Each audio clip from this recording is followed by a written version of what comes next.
नमस्कार दोस्तों, स्वागत है आपका अपने चैनल स्टडी 7 to 8 में। ये वीडियो लेक्चर जो है ये पार्ट 6 है इंडियन पॉलिटी का, जो हम लोगों की सीरीज चल रही है उसकी। ठीक है, तो पिछली वीडियो में मतलब पार्ट 5 में हम लोगों ने गवर्नमेंट ऑफ इंडिया एक्ट 1935 को समझ लिया था। अब उसी के आगे हम लोग कंटिन्यू करने वाले हैं कि उसके आगे हमें आज़ादी किस तरीके से मिली है, उसमें क्या क्या प्रावधान हुए हैं उसको समझते हैं। ठीक है, तो सबसे पहले देखिए, जैसा कि 1935 का जो Indian government of India act आ चुका था, उसके बाद 1939 में 1939 में जो है 1939 में क्या होता है कि वर्ल्ड वॉर 2 स्टार्ट हो जाता है। वर्ल्ड वॉर 2 स्टार्ट हो जाता है। इसमें एक तरफ जो है वो आपका जर्मनी, एक तरफ जो आपका जर्मनी, इटली और जापान थी। एक तरफ ये 3 कंट्री और दूसरी तरफ आपका France, Britain, USA, Soviet union जिसको बोलते हैं, ये थी। ठीक है, तो इस तरीके से वर्ल्ड वॉर 2 सेकेंड चालू हो चुका है और 1939 में ये चालू हो चुका है। अब देखिए, जब एक तरफ ब्रिटेन गवर्नमेंट है, ब्रिटेन गवर्नमेंट क्या चाहती थी कि जो इंडिया के लोग हैं या इंडिया के जो राजनीतिक समूह हैं वो ब्रिटेन का साथ दें इस युद्ध में और आंतरिक विद्रोह ना करें और उसके जो लोग हैं वो इस युद्ध में ब्रिटेन का साथ दें जर्मनी और जापान, इटली के खिलाफ। ठीक है, तो इसके लिए क्या हुआ कि देखिए यहाँ पर कुछ डिटेल मैंने दी है, आप इसको वीडियो को पॉज करके देख सकते हैं। उसके लिए क्या हुआ कि अगस्त प्रस्ताव पारित किया। ठीक है, 8 अगस्त को एक अगस्त प्रस्ताव पारित किया गया ब्रिटेन की गवर्नमेंट के द्वारा। उस समय वायसराय जो थे वो लिनलिथगो थे।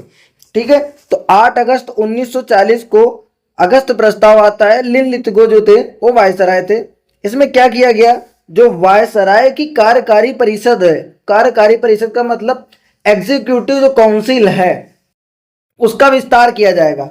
जैसा कि अभी हम लोगों ने पढ़ा था कि जो सत्येंद्र प्रसाद सिन्हा थे वो फर्स्ट मेंबर बने थे, जो कार्यकारी परिषद है सेंटर की या वायसराय की कार्यकारी परिषद की, उसके फर्स्ट मेंबर बने थे।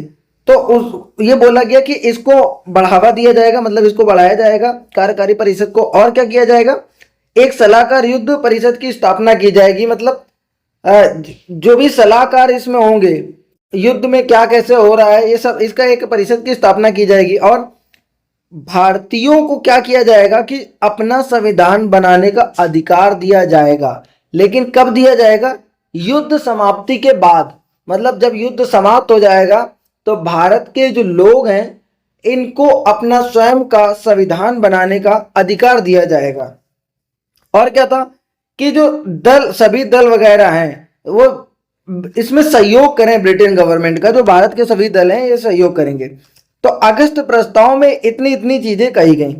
तो अभी देखिए क्या है कि अगस्त प्रस्ताव में ये सब चीजें बोली जा रही थी और साथ में ये बोला गया कि जो भारत है उसको जब ये युद्ध समाप्त होगा तो एक डोमेनियन स्टेटस बना दिया जाएगा। अब डोमेनियन स्टेटस का दर्जा दिया जाता है। डोमेनियन क्या होता है, आप इसको देखिए 3-4 टर्म है, उन 3-4 टर्म को हम लोग आसानी से एक बार समझ लेते हैं कि कौन कौन सी चीज क्या होती है। ठीक है, तो देखिए यहां पर मैं आपको कुछ टर्म समझाता हूं।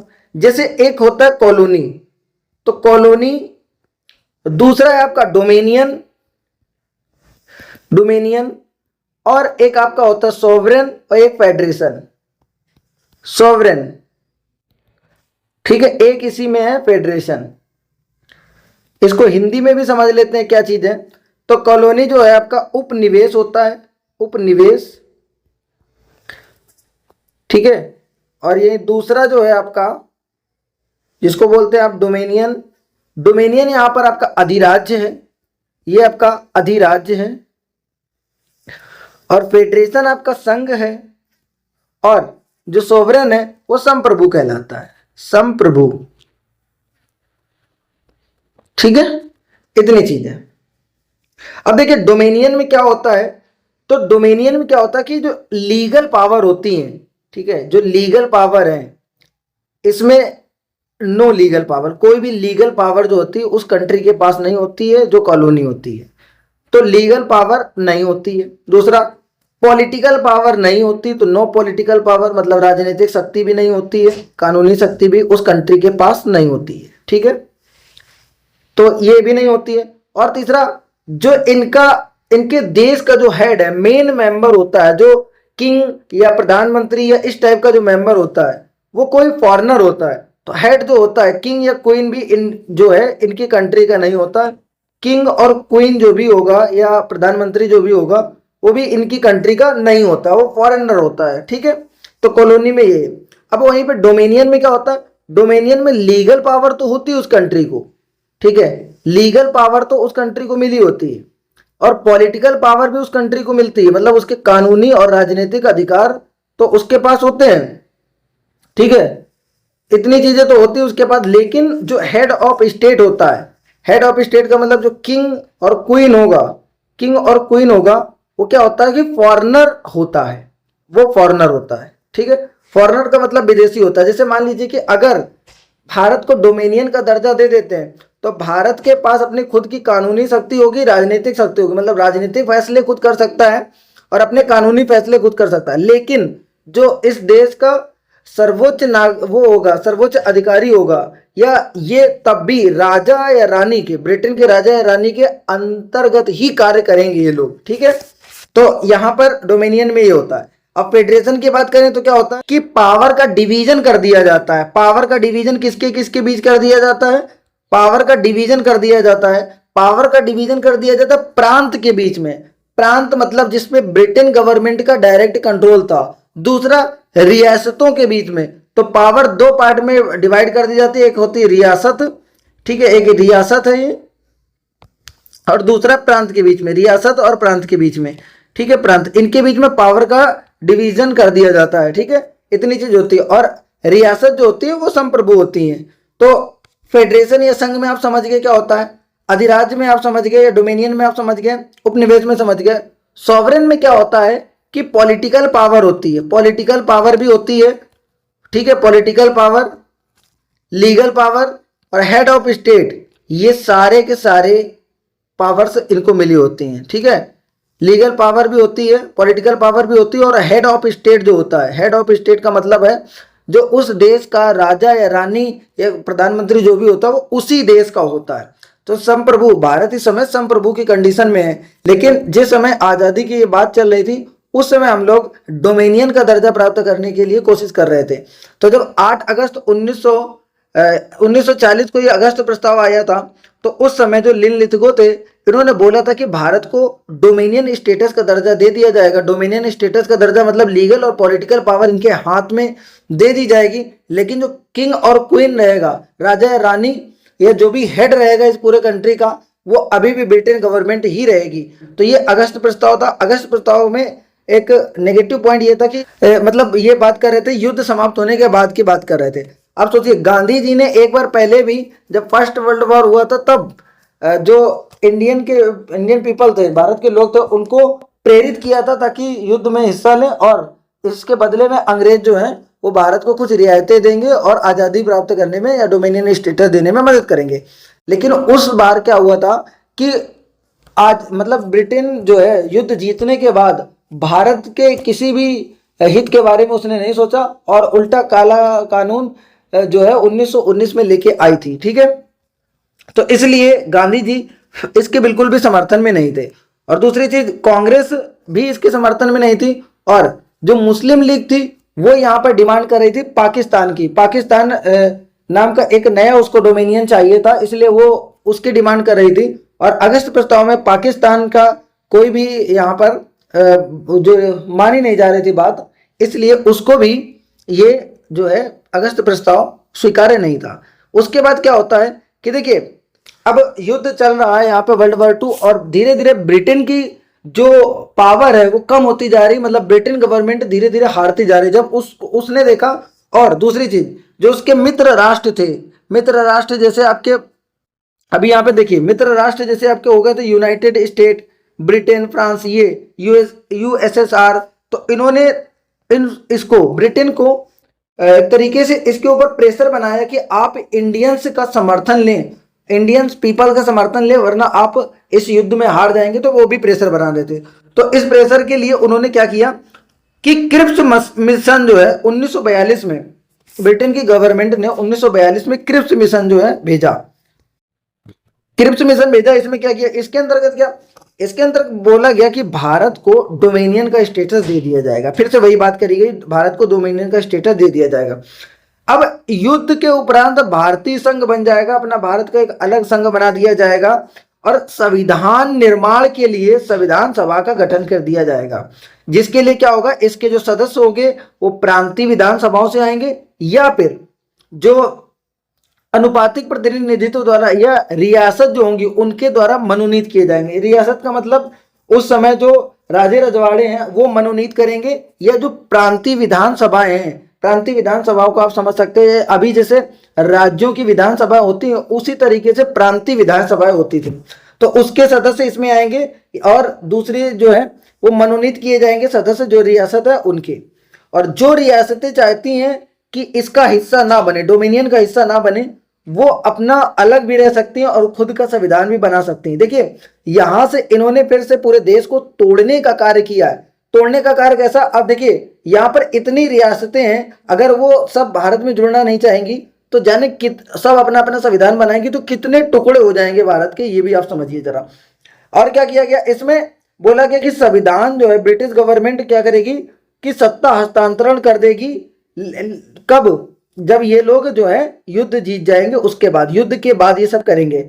और उसमें धार्मिक और नस्लीय अल्पसंख्यक की रक्षा करी जाएगी। अब ये देखिए ये कितने बड़े चोर हैं, जब ये लोग भारत के लोगों के साथ भेदभाव करते थे तब इनको समझ में नहीं आता था कि हम क्या कर रहे हैं। तब तो ये लोग दरवाजे पे बोर्ड लगा के रखते थे कि Indians and dogs are not allowed, तब इनको समझ में नहीं आता था कि हम नस्लीय विभेद कर रहे हैं। अब जब इंडिया में कुछ करने के, इंडिया के लोगों के लिए कुछ करने की बारी आ रही तब इनको विभेद दिखाई पड़ रहा है।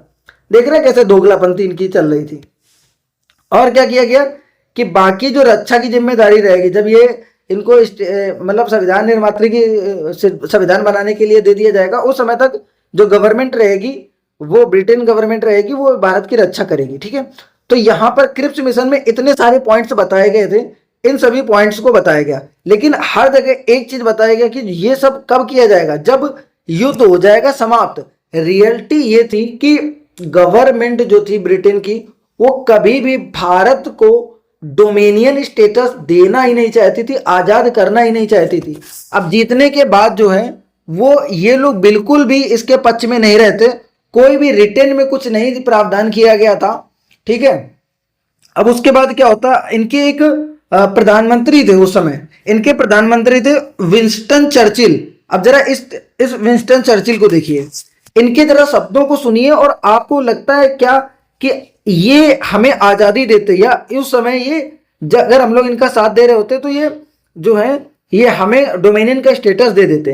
तो देखिए इनके शब्द सुनिए आप, मैं ब्रिटेन का प्रधानमंत्री इसलिए नहीं बना हूं कि भारत को स्वाधीनता देकर ब्रिटिश साम्राज्य का दिवाला निकाल दूं। मतलब इनके कहने का मतलब था अगर भारत को आजादी दे देंगे, स्वाधीनता दे देंगे तो ब्रिटेन गवर्नमेंट का है दिवाला निकल जाएगा। और दूसरा ही समझिए, भारत सदियों से ब्रिटेन का गुलाम रहा है, इनके थॉट में चल रहा है कि भारत जो है हमेशा गुलाम रहा है और गुलाम ही रहेगा, ये कभी आजाद होना ही ये नहीं चाहते थे कि कभी भारत आजाद हो। इसके निवासियों को आजादी के सपने देखने का कोई अधिकार नहीं है। ब्रिटिश साम्राज्य इतना शक्तिहीन नहीं हो गया है कि वह भूखे नंगे भारतवासियों को कुचल ना सके। ये इनके कुछ शब्द थे। ये जब इनकी पार्लियामेंट में जब ये अपनी बात रख रहे थे तब इन्होंने ऐसे शब्द बोले। अब आप समझिए कि इनका थॉट क्या है इंडिया के लिए। अगर इनका थॉट इंडिया के लिए ऐसा है तो ये कभी भारत को डोमिनियन स्टेटस देंगे या भारत को आजाद करेंगे, तो ऐसा कुछ भी नहीं था। क्रिप्स मिशन के टाइम पर इनका कोई भी माइंड नहीं था कि ऐसा कुछ करेंगे। ठीक है, तो देखिए ये बेचारे अपने हमारी कंट्री के बारे में बोलते थे। आज इनके देश का खुद का जो पीएम है वो एक इंडियन है, और इनकी अगर हम लोग गुलाम भी थे, इनका थॉट था कि हम लोग गुलाम है। अगर गुलाम थे तो अब हमारी अर्थव्यवस्था कहाँ है और आपकी कहाँ है, और कुछ ही समय में आप हमसे पीछे हो जाएंगे और हम आपसे आगे चले जाएंगे। ठीक है, तो अभी आगे देखिए उसके बाद क्या होता है।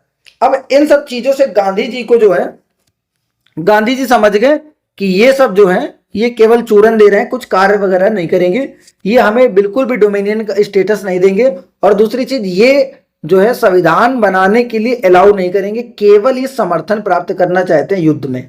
ठीक है, इसके बाद क्या हुआ कि गांधी जी ने 8 अगस्त 1942 को, इन्होंने, गांधी जी ने बोला कि बेटे तुमने 8 अगस्त 1940 को हमको एक प्रस्ताव दिया था जिसको बोलते थे अगस्त प्रस्ताव।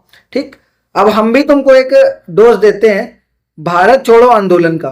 तो एक भारत छोड़ो आंदोलन का डोज भी उन्होंने 8 अगस्त 1942 को भारत छोड़ो आंदोलन का जो है आंदोलन चालू कर दिया, और इसमें नारा दिया करो या मरो, करो या मरो। देखिए पहली बार जो है वो गांधी जी ने एक हिंसा को ना अपनाकर, मतलब अहिंसा को ना अपनाकर एक हिंसा की बात करी, करो या मरो, मतलब इसी टाइम पे या तो इनको बाहर निकालो या तो भाई समाप्त हो जाओ।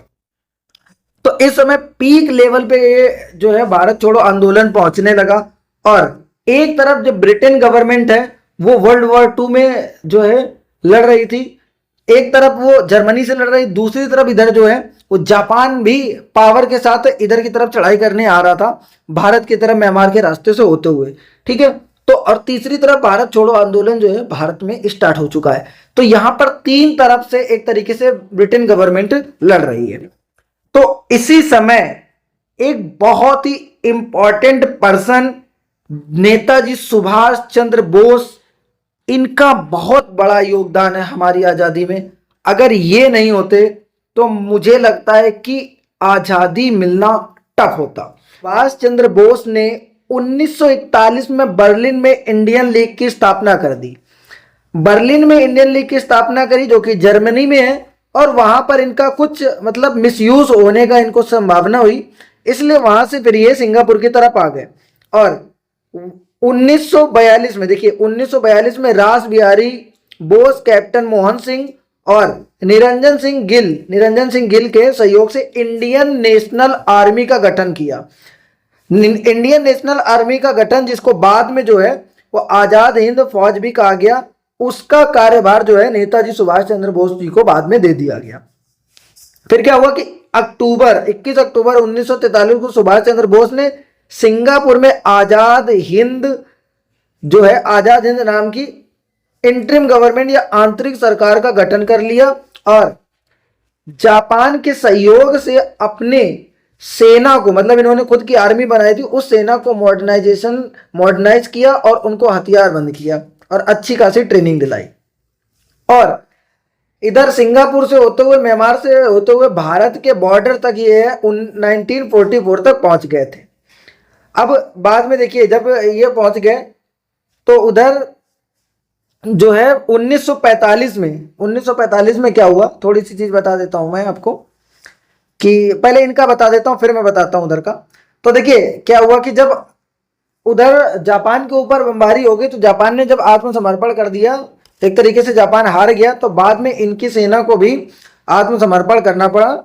ठीक है, उसमें क्या हुआ कि जो कुछ अधिकारी थे इनके आजाद हिंद फौज के, उनके ऊपर लाल किला में नवंबर में 1945 में लाल किला पे मुकदमा चलाया गया, और इतना ज्यादा इमोशंस पीक पे आ गए थे कि खूब विरोध हो रहा था। जवाहरलाल नेहरू, तेज बहादुर सप्रू और भोलाभाई देसाई जो थे, ये इनके पक्ष में आकर इनकी वकालत करी, मतलब एक तरीके से इनके एडवोकेट के रूप में ये कार्य कर रहे थे। ठीक है, और कुछ लोगों को, कर्नल सहगल को और कर्नल ढिल्लो को और मेजर शहनवाज खां को राजद्रोह के आरोप में इनको गिरफ्तार कर लिया गया था और लाल किला पर इनके ऊपर मुकदमा चलाया गया।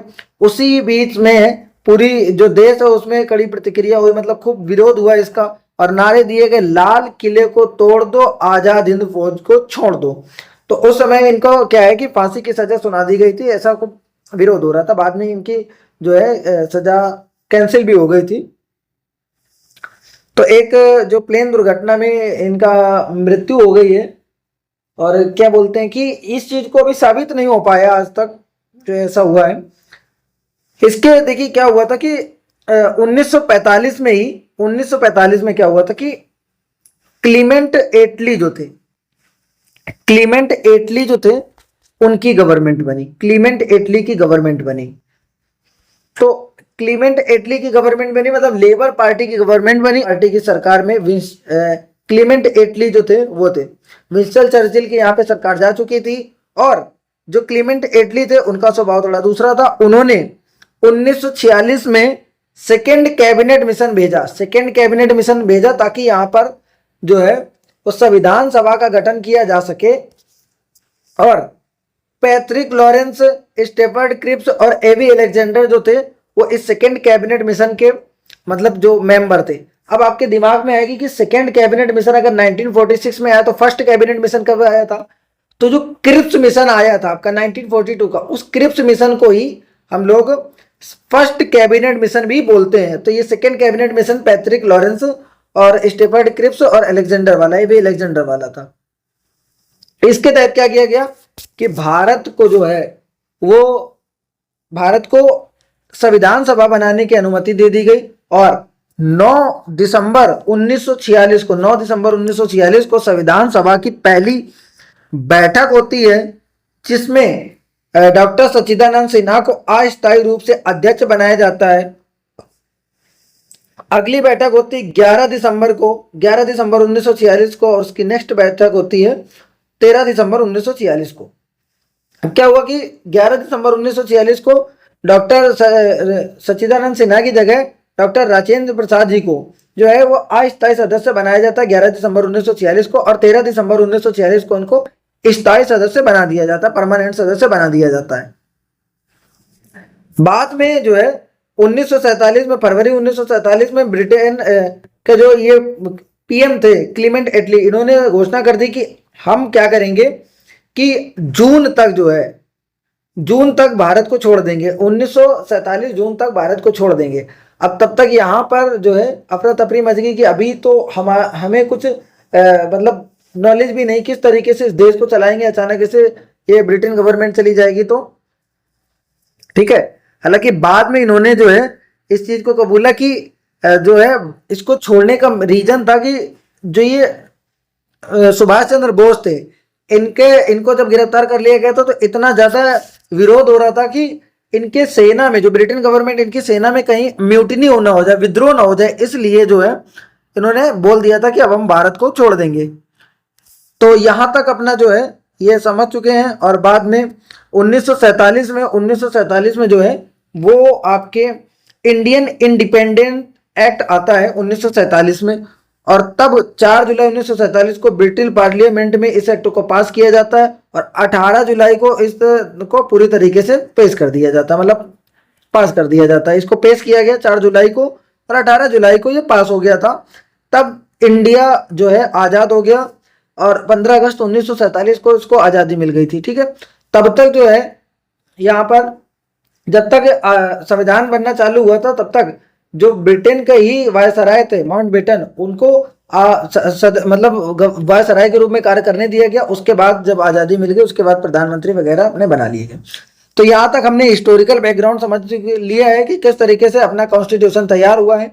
अब हम लोग कॉन्स्टिट्यूशन में क्या क्या चीजें हैं, ठीक है, इसमें प्रस्तावना क्या है, कब बना, कितने दिन में बना, इंटरिम गवर्नमेंट क्या थी, आंतरिक सरकार क्या थी, इस चीज को सब नेक्स्ट वीडियो में समझेंगे। तो मैंने डिटेल से बताने की कोशिश की है। आई होप आपको वीडियो अच्छा लगा हो। और यहाँ पर कुछ इसके पॉइंट्स और देख सकते हैं, यहाँ पर आप स्क्रीनशॉट लेके आराम से इसको पढ़ सकते हैं। और हाँ, जो एक पहली बार जो गठन हुआ था, जो मतलब पहली बैठक हुई थी, उसमें क्या किया गया था, 389 मेंबर्स जो थे वो हाजिर हुए थे। 398 मेंबर्स में से 296 जो मेंबर्स थे वो ब्रिटिश इंडिया थे। ब्रिटिश इंडिया का मतलब जिस जगह ब्रिटिश का कंट्रोल था वो वाली इंडिया, जिसको बोलते हैं प्रोविंसन बोलते हैं, ठीक है। और 93 जो मेंबर्स थे वो प्रिंसली स्टेट से थे, जो रजवाड़े वाले स्टेट से उनसे नॉमिनेटेड किए गए थे वो वाले थे, ठीक है। तो इस तरीके से हम लोग इसको पूरी चीज को समझ चुके हैं। अब हम लोग क्या करेंगे, नेक्स्ट वीडियो में हम लोग प्रस्तावना को समझेंगे और संविधान के जो फीचर्स हैं उनको समझेंगे। अगर आपने यहाँ तक वीडियो देखी है तो आपका बहुत बहुत धन्यवाद और थोड़ा हमें सपोर्ट करें और इस चैनल को सब्सक्राइब करें। इसमें आपको बहुत सारी इंटरेस्टिंग चीजें आपको जानने को मिलेंगी और डिटेल एनालिसिस किया जा रहा है। Thank you for watching.